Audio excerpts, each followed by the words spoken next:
Hello दोस्तों, हम हैं हड़प्पा निवासी। अभी 2600 BCE का समय चल रहा है। आपके एग्जाम में हमारी सभ्यता से बहुत सवाल आते हैं, इसलिए ये वीडियो ध्यान से देखें। आज से करीब 5000 साल पहले हमारे देश की धरती पर ऐसी सभ्यता बसती थी जो न सिर्फ शानदार शहरों का निर्माण करती थी, बल्कि बेहतरीन नालियां, चमकदार बर्तन और अनोखी मूर्तियां भी बनाती थी। जी हाँ, मैं बात कर रहा हूँ हड़प्पा सभ्यता की। स्वागत है आपका हमारे शहर मोहनजोदारो में। साल लगभग 2600 BCE है। आइए चलते हैं उस दौर में जहाँ से हमारी इतिहास की सबसे पुरानी और रहस्यमयी कहानी शुरू होती है। ये लगभग 2500 साल ईसा पूर्व ये सभ्यता दक्षिण एशिया के पश्चिमी हिस्से में फैली हुई थी, वो इलाका जो आज पाकिस्तान और पश्चिमी भारत कहलाता है। आपको जानकर हैरानी होगी कि सिंधु घाटी सभ्यता उस समय मिस्र, मेसोपोटामिया और चीन जैसी दुनिया की सबसे पुरानी सभ्यताओं से भी कहीं ज्यादा उन्नत थी। सन 1920 में जब भारतीय पुरातत्व विभाग ने यहाँ खुदाई करवाई तो हड़प्पा और मोहनजोदड़ो जैसे दो बड़े नगरों की खोज हुई।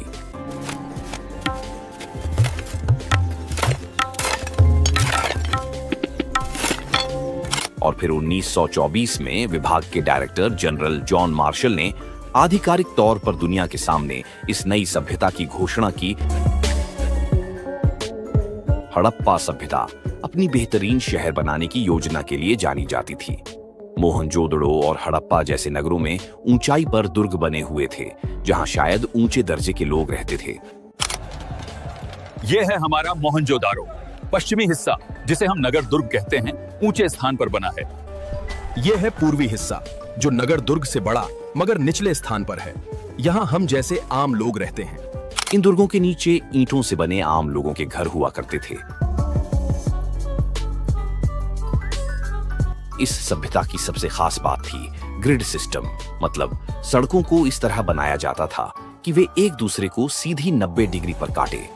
देखिए, हमारी गलियां पूरी तरह सीधी हैं और 90 डिग्री के कोण पर एक दूसरे से मिलती हैं। ऐसी व्यवस्था आपको हड़प्पा और मोहनजोदड़ो दोनों स्थानों पर दिखाई देगी। यहाँ बड़े बड़े अन्न भंडार बनाए गए थे।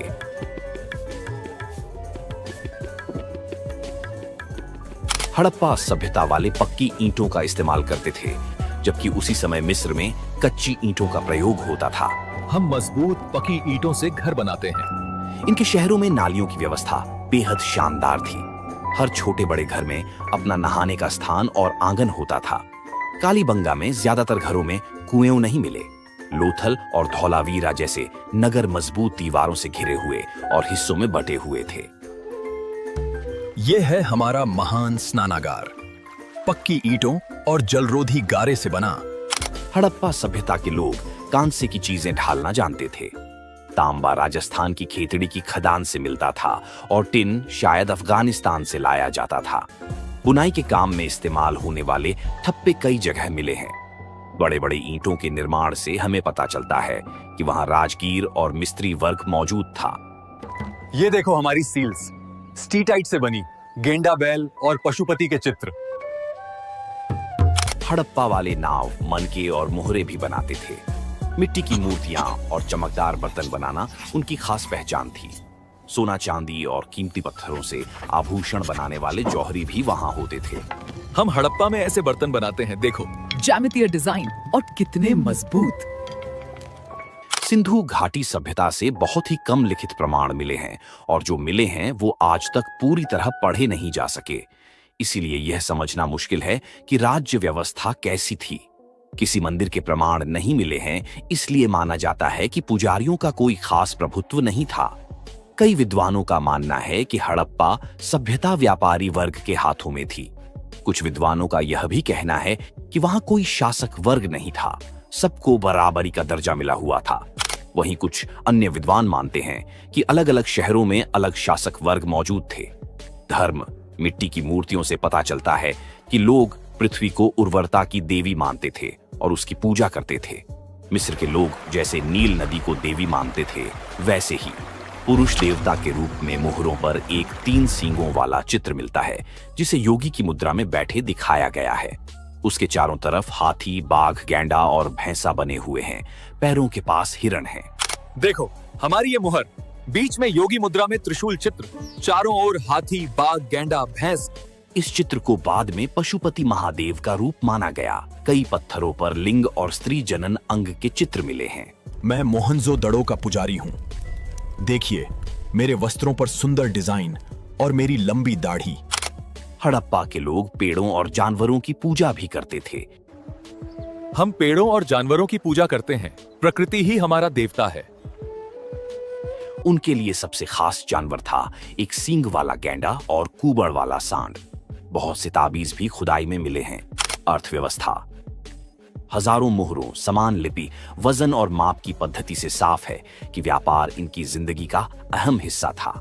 ये लोग पत्थर, धातु, सीप और शंख का व्यापार करते थे। मुद्रा का प्रयोग नहीं था, बल्कि वस्तु विनिमय प्रणाली चलती थी। हमारे बाजार में हम बर्तनों को अनाज से बदलते हैं। देखो, यहाँ सब कुछ वस्तु विनिमय से चलता है। हमारी संस्कृति की जान। अरब सागर के किनारे इनकी समुद्री यात्रा व्यवस्था भी बहुत अच्छी थी। उन्होंने उत्तरी अफगानिस्तान तक अपने व्यापारिक ठिकाने बना रखे थे, जिससे मध्य एशिया से संपर्क आसान हो जाता था। हड़प्पा वाले लैपिस लाजुली मार्ग से भी व्यापार करते थे, जो अमीर वर्ग की पसंद माना जाता था। हम मेसोपोटामिया तक व्यापार करते हैं। अभी हम लोथल पहुंचने वाले हैं। यही हमारा सबसे बड़ा समुद्री व्यापार केंद्र है। अब सवाल ये उठता है कि आखिर इतनी महान और उन्नत सभ्यता अचानक गायब कैसे हो गई। इतिहासकार मानते हैं कि लगभग 1800 ईसा पूर्व के आसपास सिंधु घाटी सभ्यता का पतन शुरू हो गया था, लेकिन इसके कारण आज भी पूरी तरह साफ नहीं है। कुछ विद्वानों का मानना है कि इंडो यूरोपियन जनजातियां, जिन्हें हम आर्य कहते हैं, उन्होंने आकर इस सभ्यता पर हमला किया और धीरे धीरे इसे कमजोर कर दिया।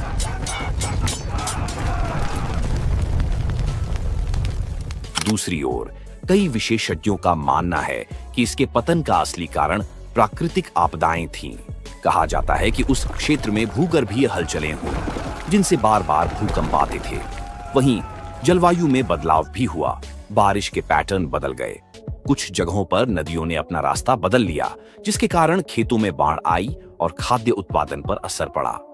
इन तमाम कारणों की वजह से यह सभ्यता धीरे धीरे कमजोर पड़ी और आखिरकार अपना अस्तित्व खो बैठी। मतलब, सिंधु घाटी सभ्यता का पतन अचानक नहीं हुआ, बल्कि यह एक धीमी प्रक्रिया थी जो कई कारणों से मिलकर हुई। आपको हमारी सभ्यता कैसी लगी? कमेंट्स में जरूर बताएं।